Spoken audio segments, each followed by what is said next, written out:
The Waitress and the winter. The snow fell as if the sky was tired of keeping so silent. It was a January night, and the wind ripped through the streets of a small northern coastal town. The storefronts trembled in the cold, the sidewalks were covered in ice, and few people dared venture out. At the intersection of Maple Street and Fifth Avenue, there was a cramped restaurant with an old facade and yellowed lights. The sign, partially faded, read, "Eleanor's Diner." Inside, the smell of reheated coffee mingled with the clatter of dishes, the hiss of the griddle, and the low murmur of a radio playing a forgotten song from the 80s. Behind the counter, with a coffee-stained apron and a tired smile, was Marilyn. He had 32 years, brown eyes that seemed to carry centuries, and hands that knew the weight of work from an early age. She'd been waiting tables since she was 16. She'd learned to smile even when her body was begging her to lie down and sleep for a whole year. That night, business was light. 3 regulars and a quiet couple in the corner. Marilyn wiped the counter with a cloth, looking out the window at the reflection of the red traffic lights dancing on the snow.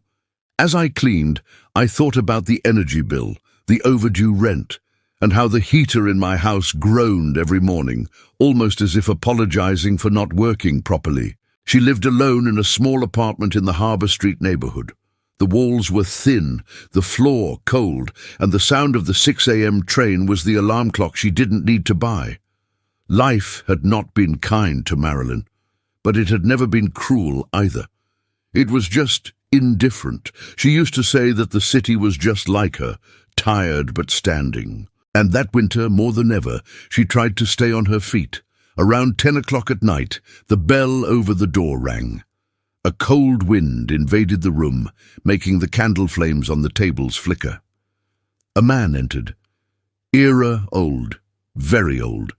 Completely white hair, short beard, dark wool coat and a weather-worn felt hat. He slowly adjusted himself in the counter chair, taking off his gloves and rubbing his hands as if trying to remember the warmth.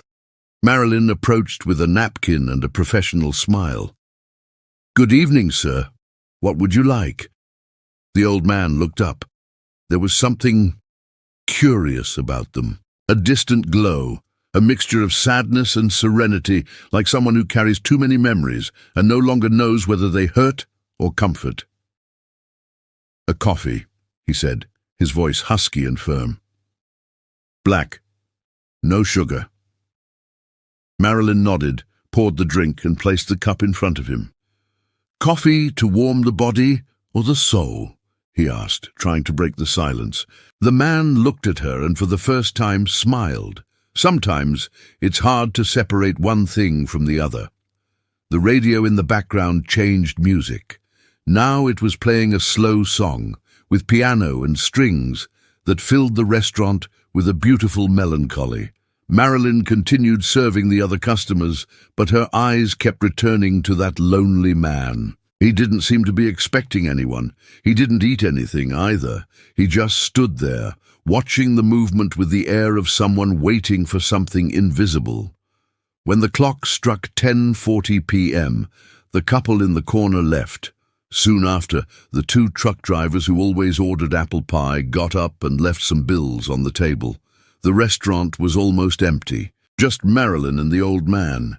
She began stacking the dishes and turning off some of the lights. The wind outside beat against the windows, and the snow thickened. "Do you live around here?" he asked, just to make conversation. "I have lived there," he replied. "A long time ago." "Did you come back to visit?" "Not exactly. Sometimes people come back without knowing why," he replied, watching the steam from the coffee rise in spirals. Marilyn watched him for a moment. There was something about that answer that touched her in a strange way, as if he were talking about her and not himself. She leaned back against the counter and sighed. "I don't really know why I'm still here either," he murmured, "maybe out of habit." The old man looked up. "Custom is the disguise of fear, girl." That phrase kept echoing. The disguise of fear. She wanted to answer, but the sound of the clock striking 11 at night filled the silence. Outside, the wind blew stronger, dragging snowflakes down the street. Marilyn looked out the window. There was no one else, no cars, no sound. The world seemed asleep. She turned to the old man and asked, "May I know your name?" He thought for a moment before answering. "Thomas." "Nice to meet you, Mr. Thomas," she said, extending her hand. He hesitated for a moment and then gently squeezed hers. His hands were cold, but the touch was firm, almost comforting. "Marilyn's sorry." And for the first time in weeks, that smile wasn't just polite, it was sincere. Old Thomas finished his coffee, looked at his antique wristwatch, and calmly got up. "Thanks for the coffee, Marilyn," he said, calling her name without her having said it. She blinked in surprise. "How do you know my name?" Thomas smiled. "It's on your badge," he replied, pointing to his apron. But there was something about the way he said it, a tone that made it clear he knew more than he let on. He placed a 50 on the counter, much more than the price of the coffee, and headed for the door. Before leaving, he looked at her and added, "Sometimes winter is just a disguise. What comes after it is usually worth the wait." The bell rang again, and he disappeared into the snow. Marilyn stood still, the cup still steaming in front of her, feeling the gentle weight of a sentence that seemed bigger than the night. Outside, old Thomas walked slowly, leaning on his cane, leaving deep marks in the fresh snow, marks that the wind would not erase any time soon. And inside the restaurant, something small and quiet began to change. Maybe it was hope, or just curiosity. But for Marilyn, that night would not end like the others. The mysterious old man. The next day, the snow still covered the streets like a white blanket over a sleeping city. The clock in the square was showing 8:30 when Marilyn returned to work, wrapped in a red scarf and her face half numb from the cold. Inside the Eleanor's diner, the air was warm and smelled of freshly brewed coffee. She greeted the cook, fixed her hair, and began her shift. It was a quiet night, but for some reason she felt something different in the air. Maybe it was just an echo of the previous night's conversation. Old Thomas had stayed in his head like a fragment of a dream that wouldn't go away. Sometimes winter is just a disguise. That phrase defined him. Marilyn found herself glancing at the door several times, waiting without admitting it. And when the bell rang for the first time that night, her heart gave a little leap. It was him. Same dark coat, same hat, same calm, distant expression. He walked in slowly, took off his coat and sat down. In the same place, the seat by the window, where the streetlights reflected on her face.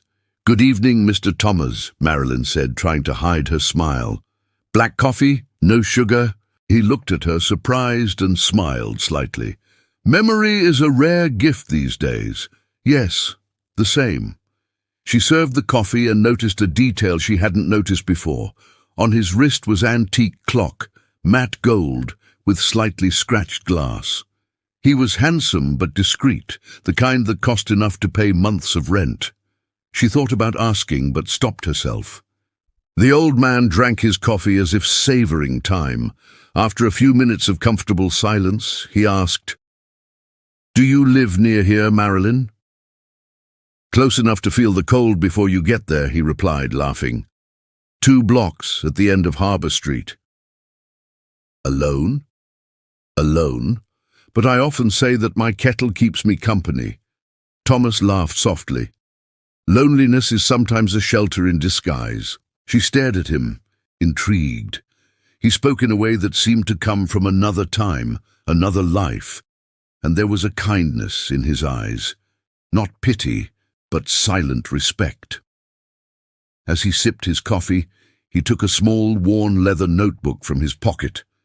He opened a page, looked at something and closed it again. The gesture seemed automatic, but loaded with memory. "Do you write?" Marilyn asked.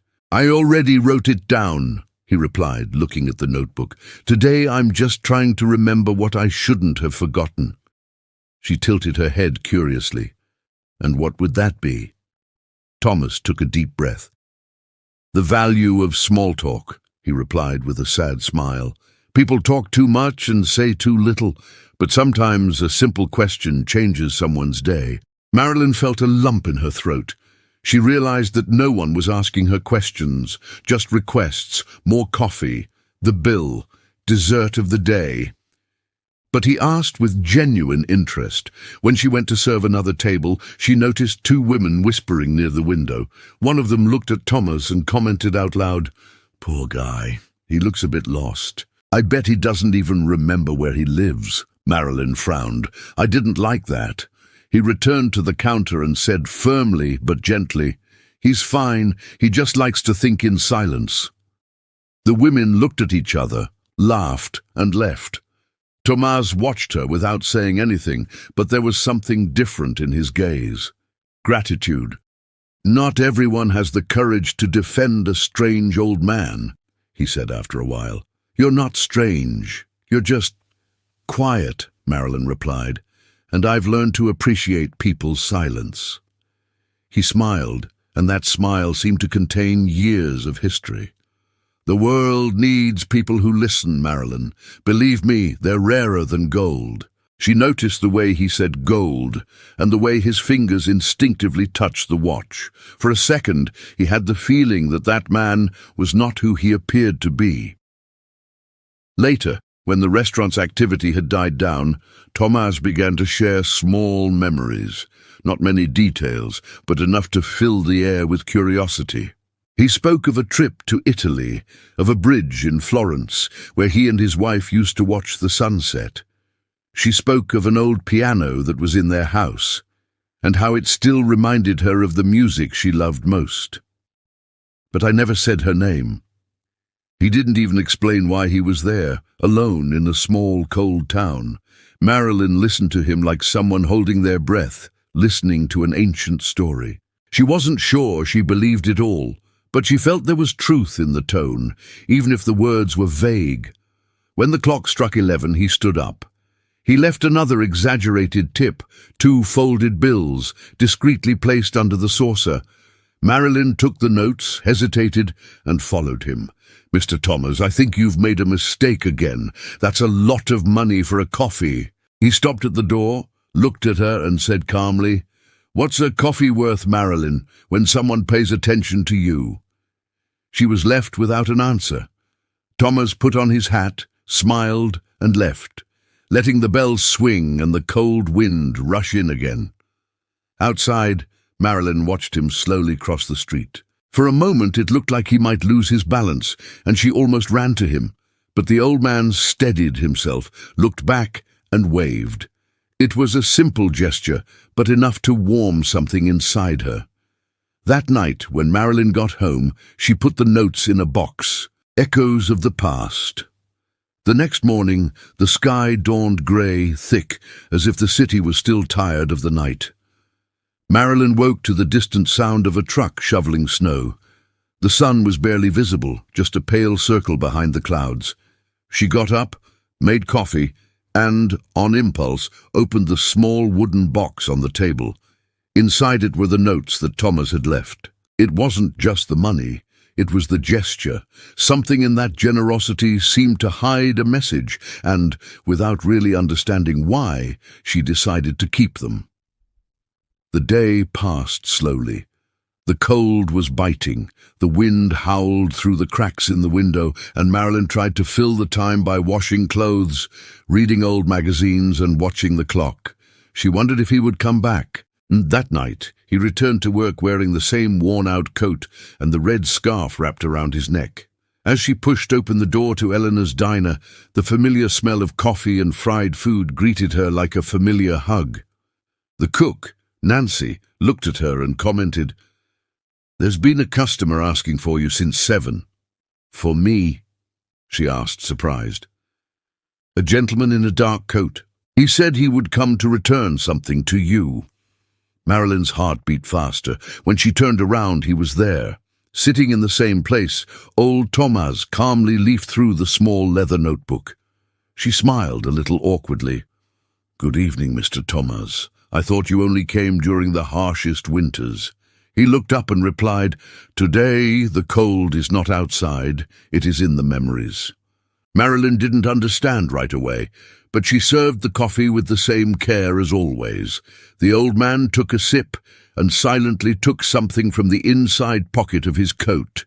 It was an old photograph, slightly yellowed. In it, a woman smiled next to a younger man, in front of a house with a porch. The man seemed to be Thomas, years before, with the same look, but without the melancholy that now accompanied him. "Her name was Helen," he said without Marilyn asking. "She was my wife." Marilyn approached, curious. "She has a beautiful smile." "He did," he replied, looking at the photo, as if holding time between his fingers. "He left 20 years ago." The silence that followed was dense, almost palpable. Marilyn didn't know what to say. She only knew that something inside her understood that pain, the silent loss that time does not heal, only disguises. "I'm sorry," he said softly. Thomas nodded. "Me too. I was sorry, and for a long time." He paused, then continued. "Helen loved small cafes. She said they were the places where the world revealed itself." "And that's why you came here?" Marilyn asked, trying to understand. Thomas smiled slightly. "Maybe. Or maybe she was the one who brought me." There was something mystical about that answer. Marilyn looked at the antique watch on his wrist. "And that watch?" he asked. "It's beautiful." He looked at the object for a long time. "It was the gift she gave me on our wedding anniversary. So he has a history." "Yes, and a secret." He took off the watch, turned it carefully, and opened the back cover. Inside, engraved in tiny letters, were the initials H and a little sentence, "For when time wants to go back." Marilyn felt goosebumps run down her arms. What a beautiful thing. She believed that time is like winter. It seems eternal, but it always passes. That phrase, so simple, remained engraved in Marilyn as a kind of consolation. For the next few minutes they were silent, hearing only the soft sound of music and the wind blowing against the windows. After some time, Thomas looked at her carefully. "And you, Marilyn? What did you lose along the way?" The question caught her off guard. She looked away, fiddling with her empty cup. I think I lost my nerve." "Of what?" "To try again." He didn't insist. She just waited, in silence, and it was that silence that kept her going. "I dreamed of studying, traveling, maybe opening a bakery," she said, smiling sadly. "But then life happened. My father got sick, my mother passed away early, and I stayed, always here." She took a deep breath. "When I realized it, I had already become part of the counter, part of the smell of coffee, part of the routine." Thomas listened with tears in his eyes. "The custom, remember," she said with a tired smile. "It's the disguise of fear." He smiled back, recognizing his own words. "And you got used to hiding from him." "Perhaps. But you're starting to remember who you were," he added softly. That sentence touched her more than she would have liked. It was as if he saw beyond the skin, beyond the practiced smile. Suddenly, Thomas opened the small notebook again. He took out a sheet of paper and wrote something on it with an old pen, with blue ink. He folded the paper and handed it to her. "What is this?" Marilyn asked. "A borrowed souvenir," she replied, "but only open it when you're alone." She held the paper, confused. "All good." Before saying goodbye, Thomas put on his hat and looked around the restaurant, as if saying goodbye to every corner. "Marilyn, sometimes people come into our lives just to light a candle in a dark room, then they move on." She didn't answer. She just watched the old man leave, once again letting the cold wind in and the doorbell jingle. Later, at home, Marilyn sat at the table, opened the paper and read, "When winter ends, look at the clock in the square. If it is still standing still, it is a sign that time has waited for you. T. She stared at those words for minutes, not really understanding, but feeling a shiver. He kept the note in the same box where the banknotes were. And for the first time in years, he fell asleep with a faint smile, as if something invisible was beginning to change the course of his life. An impossible gesture. The following weeks brought a denser cold, the kind of cold that seems to penetrate your body and settle into your bones. The streets were still covered in snow, and the wind blew around the corners like a tired old acquaintance. Marilyn had already gotten used to the routine of looking at the restaurant door, waiting for him, even without admitting it. But Thomas didn't show up. Not that week, not the next. The absence began to weigh. She looked at the window seat and felt a kind of emptiness, as if that space had become a sacred place. One night while cleaning the counter, he heard Nancy say, "You know that old man who used to come here? Someone said he's in the hospital on Main Street."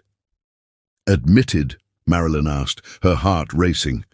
"It seems he fell ill near the square. One of the guards found him lying in the snow." She stood still for a moment, holding the cloth in her hands. Without thinking much, he took off his apron and said he would be back soon. The hospital was 10 minutes away, but the wind made every step more difficult. The snow fell heavily, sticking to hair and clothes. When he arrived, the main hallway was silent, lit by cold, pale lights. The receptionist looked at her, surprised. "Good evening. I'm looking for Mr. Thomas." He must have been admitted a few days ago. The woman typed something on the computer, then replied, "Room 214, East Wing, but he has no registered visitors. Is he a relative?" "A friend," Marilyn replied without hesitation. The hallway was long, and the sound of their footsteps echoed on the polished floor. When he pushed open the bedroom door, the world seemed to shrink. Thomas lay there, pale, with thin tubes attached to his arm and a white blanket rising and falling with the slow rhythm of his breathing. The antique watch was still on his wrist, and the small leather notebook rested on the table beside him. Marilyn approached slowly. "Mr. Thomas," he said in a low voice. His eyes slowly opened. When he saw her, an almost imperceptible smile formed on his lips. "I knew you would come," he murmured. She held his cold hand, moved. "How are you?" "The body gets tired," he replied, laughing weakly. "But time is stubborn. It's not over for me yet." She sat down beside the bed. "You should have warned, and take the surprise out of life," he joked with a touch of humor. "The best stories always happen without warning." For a while they just stood there in silence. The distant sound of the devices was like a metronome, marking time that insisted on continuing. After a few minutes, Thomas looked at her and asked, "Do you still have the ticket?" Marilyn nodded. "I kept it with the money," he smiled. "Then everything is fine," she frowned. "Right? Yes, everything is in place." He slowly took the watch off his wrist and placed it on the table.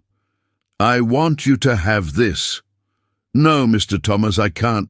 "You can, and you should," he interrupted, his voice firm. "Helen said that time is only valuable when it changes someone's life. And my time," he paused, taking a deep breath, "changed when you listened to me." So Marilyn felt her eyes well up. "You don't need to thank me." "It's not gratitude, girl. It's passage," he said, smiling. "I spent half my life building walls, and the other half trying to remember where I left the windows. You showed me one." She couldn't answer. He just held her hand, as if trying to hold on to the moment. "Promise me one thing, Marilyn. Anything. When winter is over, don't come back to this counter out of habit. Come back out of choice." She nodded, crying. "I promise." Old Thomas closed his eyes for a moment and seemed to rest. When he opened them again, there was a deep calm in his gaze. "Helen always said that in the end, we are not remembered for what we possess, but for what we leave in others," she said, her voice trembling. He touched her wrist, where the watch now rested. Time is in good hands. In that instant, Marilyn felt something shift inside her, a mixture of pain and gratitude. She stayed by his side until dawn, and when the weak sun began to shine through the blinds, Thomas fell asleep, this time in a different way. The silence that followed was so soft, it sounded like a whisper. Marilyn stood there motionless until a nurse came in, looked at her, and simply placed her hand on her shoulder. There was no need to say anything. Hours later, outside the hospital, the wind seemed lighter. Marilyn looked at the clock. The hand still showed the same time as the night before, stopped, as if time had actually waited for her. The winter that passed. The days began to get brighter. The winter, which seemed endless, slowly gave way to a soft, diffuse light that entered through the windows of Marilyn's apartment. The wind still blew coldly through the city, but now it brought with it a different promise, an air that no longer cut the skin, but simply caressed the faces, reddened by the cold. Marilyn woke up with a strange lightness. It wasn't that the world had changed. It was still the same, with bills and clocks and tiring shifts and the constant smell of coffee. But something inside her had changed. The simple act of someone having heard her, of having recognized her existence, had lit a long-forgotten spark. She looked at the wooden box on the kitchen table. Inside, the notes left by Thomas and the note with the enigmatic message. And now, the watch too, resting on a soft cloth. Marilyn picked it up and felt the weight of the metal and, along with it, the weight and tenderness of a story that wasn't entirely hers, but that had transformed her. At work, at Eleanor's diner, something changed too. She continued serving coffee, pushing plates, smiling at customers, but his eyes now held a different glow, a presence that hadn't been there before. The small talk began to gain importance. He asked about each person's day, about their family, about dreams that hadn't been forgotten. People responded, and the city, still cold and indifferent, seemed a little more human. One afternoon, while washing dishes, he found an old diary lying on the counter. He stared at her for minutes. He opened it and began to write. Simple words, forgotten thoughts, memories that came back to the surface. It was as if Thomas had planted a seed that finally germinated. And it was in that same spirit that he decided something he would never have dared to do before. Open the door to new possibilities. The old dream of the confectionery, dormant between bills and coffees, came back to mind. Marilyn began to scribble ideas, recipes, little plans, nothing concrete yet, but enough to feel that there could be something beyond the counter, beyond the routine, beyond winter. The city was beginning to fill with life again. The ice on the sidewalks slowly melted, revealing the cold concrete beneath, but now less threatening. Marilyn walked to work with firmer steps, taking deep breaths of air that no longer burned as it once did. One night, when the restaurant was almost empty, she looked out the window and thought of Thomas. In the hospital, he had entrusted her not just with his watch or his words, but also with the feeling that life could be kind when you least expect it. And that night, she finally understood. His gesture wasn't about wealth or material gifts. It was about attention, about shared time, about seeing the other without rushing and without fear. And that lesson, silent and profound, began to change little things. She stopped resigning herself to difficulties. He began to genuinely smile at strangers, thank every customer who came in, and see the beauty in small conversations. The city was still cold, still full of silent streets and grey buildings, but something inside her warmed every step. One afternoon, while walking through the square, Marilyn stopped in front of the clock that Thomas had mentioned in his note. He looked at the hands, stopped, and for an instant she felt a connection to the time that seemed to have waited for her. He smiled, took a deep breath, and continued on his way. Winter was still present, but within her, spring had begun. She returned to the restaurant with a different attitude. He began to talk to customers more spontaneously, listening to stories that would have otherwise gone unnoticed, and offering small kindnesses that brought big smiles. Eleanor's diner, once just a place to work, became a meeting place for silent stories, and she quietly began to write her own story of starting over. And then, in an almost magical instant, he realized that Thomas' gesture, so simple and impossible to predict, had planted something that could no longer be erased, the confidence that life could still surprise, even for someone who had already become accustomed to solitude. The old man was gone, but he left traces that were warmer than any coffee, and as the snowflakes slowly melted on the streets, Marilyn began to walk with firm steps, looking ahead, with the courage to choose what before seemed impossible. The last ticket. A few weeks have passed since Thomas's visit to the hospital. Winter was slowly giving way, and the city began to show patches of timid green in the flower beds, signs that life persisted even in the coldest places. Marilyn woke up one morning with the sun streaming through the apartment windows. The kitchen clock read almost 8, but it felt like time had slowed down for her, as if every second now mattered. She opened the wooden box she kept like a treasure. Inside were the notes, the old note and the watch, which now rested on a velvet cloth, and there was a new envelope made of yellowed paper, carefully written in Thomas's familiar handwriting.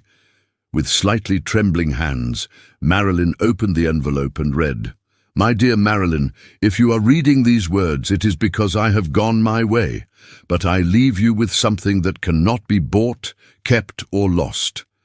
The reminder that small acts of kindness can transform destinies.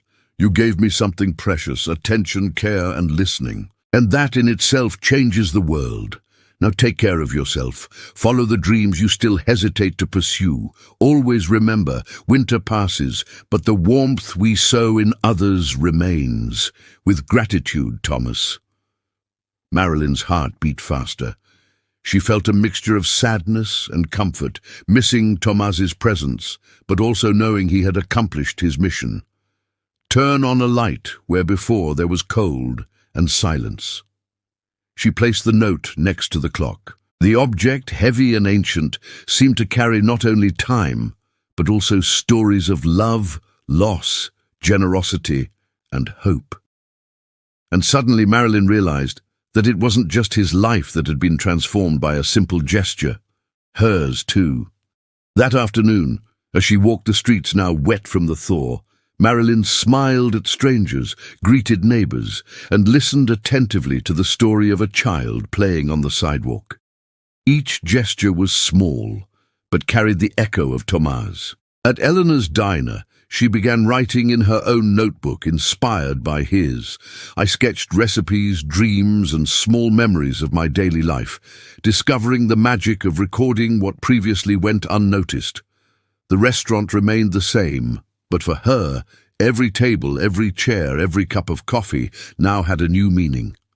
And on a quiet evening, when the last customer had left and the wind was blowing lightly through the streets, Marilyn sat by the window, looking at the clock in the square that now showed the correct time. Time went on, but what mattered was no longer just the clock. It was what she carried inside her, the ability to listen, to care, to transform one's own life and the lives of others with simple and sincere gestures. She took a deep breath, felt the snow melt under the streetlight and smiled, thinking of old Thomas, his wife, the words they left behind and the silences they shared. Life, finally, seemed possible. And in that moment, Marilyn understood that some encounters happen not to last, but to teach. Winter had passed, but the warmth Thomas had planted would remain with her forever, a reminder that attention, empathy, and kindness have the power to change destinies, even when least expected. As the city continued its silent rhythm, Marilyn turned inside, put Thomas's note in her pocket and decided finally that there would be no more winters in her life that she could not get through. Because sometimes all it takes is one impossible gesture to transform everything. Have you stopped to really listen to someone today?